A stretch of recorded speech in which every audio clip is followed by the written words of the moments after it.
Hi, my name is Paul Grogan, and in this gaming rules video I'm going to be teaching you how to play Nippon, published in 2015 by What's Your Game and designed by Paulo Soledade and andNuno Bizarro Sentieiro. In Nippon, you take on the role of one of the great four zaibatsu during the Meiji period of Japanese history. The zaibatsu were huge conglomerates and were relied upon by the emperor at the time to help transform Japan from an isolated feudal society into a modern westernized state. During the game, you will build and improve factories, run them to produce goods, and then use those goods to supply the demands of the local cities or ship them abroad to fulfill external contracts. You must carefully choose which types of industry to invest in to get the most influence over the Japanese islands. Nippon is a fast-paced game with challenging decisions, is for 2 to 4 players and takes about 90 minutes to play.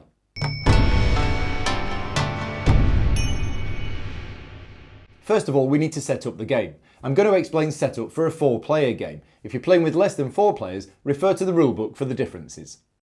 Place the game board on the table and the scoring marker on the leftmost slot of the scoring track. Put all 48 workers in the bag and shake it about a bit to mix them up. Then place 3 workers at random onto each of the action spaces and also onto each of the worker rows. Sort the reward tiles according to the VP multiplier on the back and then further divide them according to the bonus shown on the front. Place these tiles onto the appropriate spaces on the game board so that all the ones with the 2 times multiplier on the back go in this column and so on. Place the extra 2 times multiplier tiles next to the game board. Shuffle the 9 city tiles and place 1 at random onto each city slot on the board. Randomise the rotation when you're placing it. 1 city tile will be left over and will not be needed in this game. Sort the factory tiles according to the type of good they produce and place them with the blueprint side up in stacks next to the game board. The order of the stacks doesn't matter since you can always choose the factory you want to. Each player gets a player board and places it in front of them. Place 12,000 yen and 2 coal in the budget area. Place a black cube on the bottom space of each of the tracks, the coal track, the money track and the knowledge track. These cubes are level markers and they'll increase during the game. Place all the trains and ships on your board in the spaces shown. Take a set of contract tiles and place them face up next to your player board along with all of your influence tiles. And place a single blueprint on the space in the top right of your player board.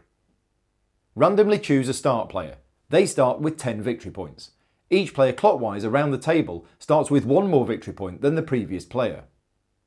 And finally, place all machinery tiles, remaining blueprints, black cubes and yen next to the game board in a common supply. You're now ready to start playing.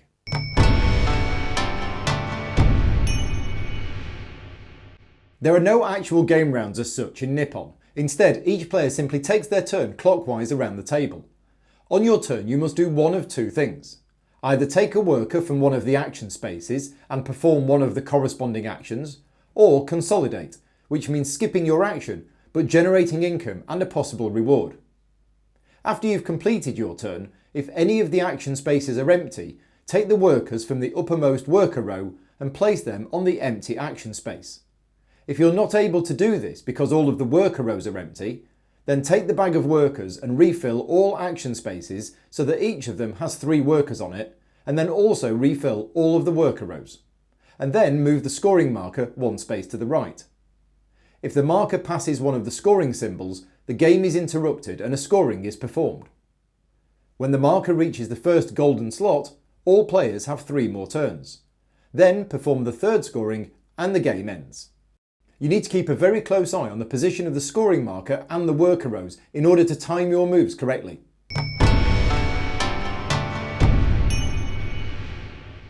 There are 9 possible actions in the game, and you perform them by taking workers from the action spaces. The space that you take the worker from determines which action you can perform. So if you wanted to build trains, you would need to take a worker from this action space. Because each of the spaces is refilled when it's empty, you will always have a choice of all the actions on your turn. You choose what action you want to perform, take one of the workers from the space and place it in the leftmost worker slot on your player board. There is only space for 6 workers, and once you have 6 workers, then on your next turn you must consolidate instead of taking an action. The colour of the worker is only relevant during consolidation, which I'll explain later on. Action 1. Invest in a new industry. When you take this action, you must build one factory. There are 6 types of factories in the game, and there are 4 of each type. When you build a factory, you can choose any tile from the stack. The only limitation is that you can only have one factory of each type. There are 3 levels of factory. Silk and paper are level 1, bento and lenses are level 2, and clocks and light bulbs are level 3. Factories always cost 6,000 yen. However, to build one, you must meet the knowledge requirement, which is always double the level of the factory and shown in the top left of the factory tile. So to build this lenses factory, you need to have a knowledge level of 4. You start the game with a knowledge level of 1, as can be seen by the cube on the knowledge track of your player board. If your knowledge level is not high enough to build the factory you want, you may discard blueprints to make up the difference. And remember, you start the game with 1 blueprint. So at the very start of the game, you are able to build either a silk or paper factory, because they require a knowledge level of 2, and you can discard your blueprint for the 1 knowledge you're short. All the factories are unique, and each of them has a bonus which is explained on the reference sheet. This one, for example, gives you a one-off bonus of 2 blueprints when you build the factory. When you build a factory, take the tile and place it face down next to your player board. Action 2. Produce goods. This action allows you to run up to 3 of your own factories to produce the corresponding goods. To run a factory, you must spend the amount of coal shown on the factory tile. For example, I could run both of these factories, costing me a total of 5 coal. When a factory produces goods, place 1 cube into the storage area of the factory. So in this case, I produce 1 paper and 1 bento. Note that the cubes here represent goods, not coal. Action 3. Machinery. Spending all that coal just to produce 1 good isn't very efficient, so you can take this action to build and install machinery into your factories. You can perform 1 to 3 factory improvements, each one costing 5,000 yen. A factory improvement is basically placing a +1 machinery tile on an existing factory, or improving an existing +1 tile to +2. A factory cannot be upgraded any further beyond +2.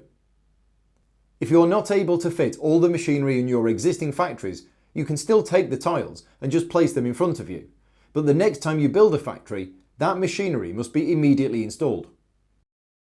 Machinery simply increases production by the number shown on the tile. So going back to the previous example when I ran my paper factory, if the factory had a +2 machinery tile on it, then I would gain 3 paper instead of 1. Much better. Now that we've run our factories and produced some goods, I'm going to explain the 2 different things that you can do with them. Action 4. Export. Each player starts the game with an identical set of 8 contracts, representing foreign countries that want your goods. When you choose the export action, you fulfill 1 to 3 of those contracts. The amount of cubes depicted on the contract indicates how many different types of goods you must supply, and the number on the cube is how many of that good are needed. So if I currently have these goods, I could, for example, fulfill these 2 contracts, using 1 of each good for this one, and my 2 remaining paper for this one. Or instead, I could just use my 3 paper for this contract. Contracts give a variety of bonuses, victory points, money, and moving your marker up the money track, which I'll explain later. So if I do fulfill these 2 contracts, I gain 7,000 yen immediately, and I move the marker on my money track up 5 spaces. That's going to come in really useful later on. When a contract is fulfilled, it's flipped over. Action 5. Local markets. Instead of shipping your goods abroad, you can use them to supply the demands of the local Japanese cities. The map is divided into 4 regions, and within each region is 2 cities. Each city tile shows the type of goods that the city demands, and the number next to the space represents the level of influence that the overseas companies have in the region, because it's currently them who are supplying the goods to the cities. So for example, if you supply lenses to this city and place a tile here, you have increased your influence in the region whilst also reducing the level of influence that the overseas companies have, because you are now supplying the lenses instead of them. To place an influence tile next to a city, you need to choose this action, Local Markets. When you do, you choose one of the 4 regions on the board and you can place 1 to 3 of your influence tiles in that region. You must place your tile on the appropriate slot of a city. So if you're supplying paper to this city, you must place the tile here. The value of the influence tile you place is determined by this table on the game board. Cross-reference the type of good with how many cubes you're supplying to determine what tile you can place. You may choose to place a tile of a lower value because you only have a limited set of tiles, but generally you want to try and place the highest one that you can. For example, I have 3 paper. If I choose the local market action, I could use 2 of that paper to place a tile of value 2 here, and the other paper to place a tile of value 1 here. Each time you place an influence tile in a region, you get the region bonus as printed on the board, which is either 2 victory points, 5,000 yen, 2 coal, or 2 blueprints. In this case, I placed 2 tiles, so I gain 4 coal. If there's already an influence tile on a slot, you can replace it as long as the one you are placing is of a higher value. Note that this doesn't apply to the numbers printed on the board from the overseas companies. You can always place a tile of any value on those spaces, even if it isn't higher. So let's say later on in the game, the evil red player comes along with 3 paper and wants to supply this city. He can replace my tile with his. I get my tile back, but now I've lost most of my influence in that region. Sad face. Remember, the influence you have in a region is very important during the scorings, which I'll explain later. Action 6, Knowledge. This action allows you to move your knowledge level marker up by 1, 2 or 3 steps if you spend 1,000, 3,000 or 6,000 yen. The number next to the position of the cube shows your current level of knowledge, which, if you remember, is needed when building factories. For example, if I choose this action and spend 6,000 yen, I move my marker up 3 steps, which means I now have a knowledge level of 2, meaning I can now build silk and paper factories without requiring any blueprints. Action 7, Mines. This is very similar to the previous action. You can spend money to move your coal level marker up on your coal track, increasing the amount of coal that your mines produce. I'll explain this more during consolidation. Action 8, Trains. With this action, you can build 1 to 3 trains, each one costing 5,000 yen. You take the trains from your player board from left to right and place them into regions on the game board. If you place more than 1 train with this action, they must be placed into different regions. You may end up with more than 1 train in a region, but you cannot place 2 trains in the same region with the same action. Building trains means that you're developing your railroad network, meaning it's easier for you to supply your goods to the cities. In game terms, each train you have in a region increases your influence by 2, but only if you have an influence tile in that region. For example, in this region, I now have a total of 3 influence, 1 from the tile and 2 from my train. If someone replaced my influence tile later on, then my influence becomes 0, because trains do nothing unless you have an influence tile in the region. Action 9, Ships. This action is similar to building trains. You can build up to 3 ships, each costing 5,000 yen, and they must be placed into different regions. Ships may give you bonus victory points during the scorings, which I'll explain later on. Once you have built at least 1 ship and at least 1 train, you will notice that this symbol is revealed on your player board. In fact, there's 1 such symbol between each train and ship pairing. This symbol is like the one on some of the contracts, and it moves your money marker up on your money track. It's now time to explain what the money track actually does.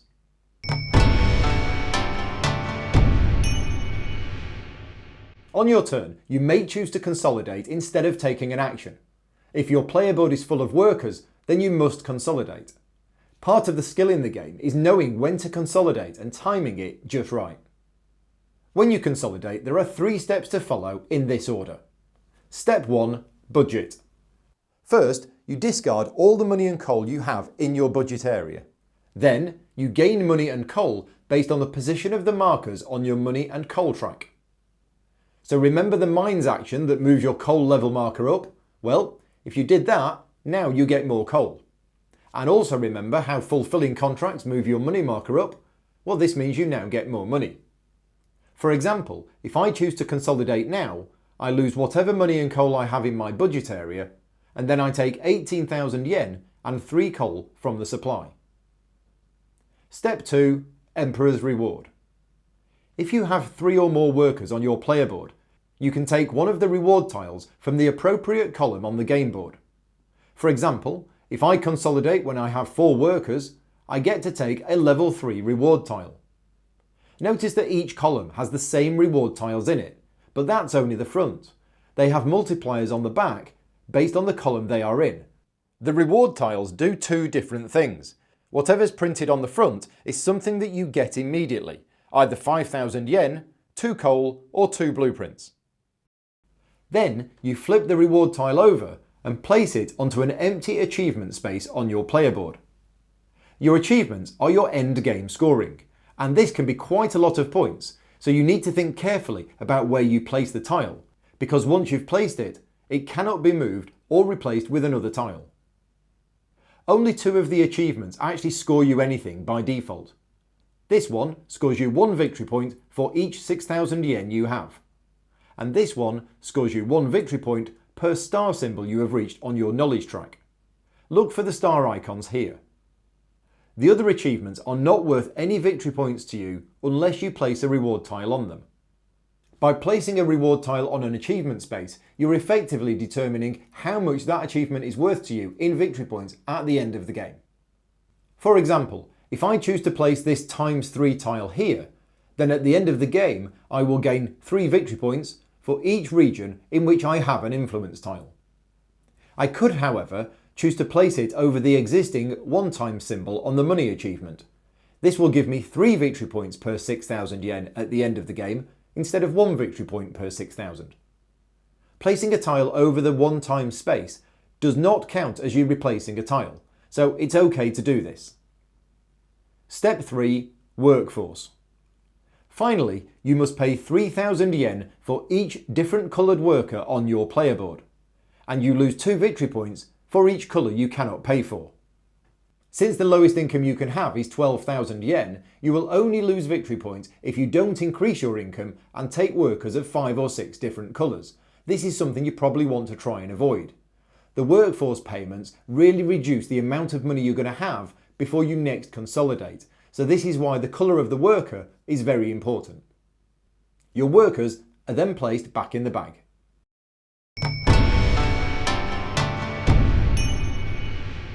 As mentioned earlier, there are 3 scorings in the game, triggered by the movement of the scoring marker. During a scoring, each region scores separately, and players calculate the level of influence they have by counting the numbers on their influence tiles and possibly their trains. The overseas companies count as an additional player when determining who has the most influence in a region. For example, in this region, yellow has the most influence with 7, then the overseas company has the next most with 5, and finally purple has the third most with 1. Victory points are then awarded to the players with the most, second most and third most influence based on the table on the game board. The victory points increases for each scoring. Also, if you have the most or second most influence, you will gain victory points for each of your ships in that region. So in the example earlier, if this was the first scoring, yellow would gain 10 victory points, the overseas company is second, and purple gains 5 victory points. After the third scoring, players score additional victory points based on their personal achievements, and then the one with the most victory points wins the game. As I mentioned earlier, Nippon is a fast-paced game. It really does feel like everything is happening quickly, which represents what happened in the country during that period in history. I hope you found this video useful in learning how to play Nippon. Take care, and thanks for watching.